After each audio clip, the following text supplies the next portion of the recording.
तर तुम्ही कुठच्या आधारावर दिलेले हे सभागृहाला सांगा। त्यावेळी तर लोकांनी सत्कार करून घेतले, घोषणा करून घेतल्या, मोठमोठे जाहिराती केल्या, पण आज दुर्दैवाने जरांगेंवरती ही वेळ येते म्हणून त्यांनी परत फसू नये। आणि आम्ही तर वाट बघतोय की जे आमदारांनी जाहीर केला होता की जर तुमचा प्रश्न सुटला नाही तर मी आमदारकी सोडून देईन।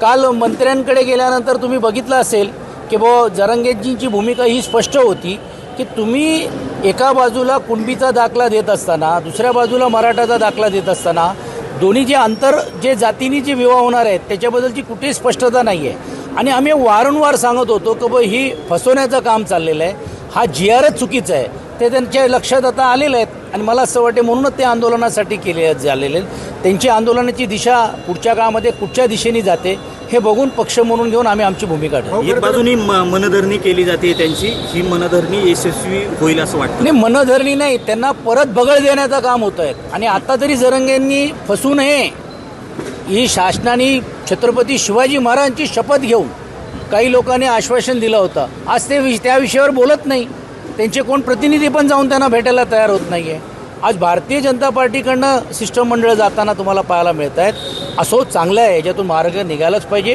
पण मुळातच GR हे तुम्ही देऊ शकत नाही हे आम्ही त्यावेळी बोलत होतो। आणि दिलं आहे तर तुम्ही कुठच्या आधारावर दिलेले हे सभागृहाला सांगा। त्यावेळी तर लोकांनी सत्कार करून घेतले, घोषणा करून घेतल्या, मोठमोठे जाहिराती केल्या, पण आज दुर्दैवाने जरांगेंवरती ही वेळ येते म्हणून त्यांनी परत फसू नये।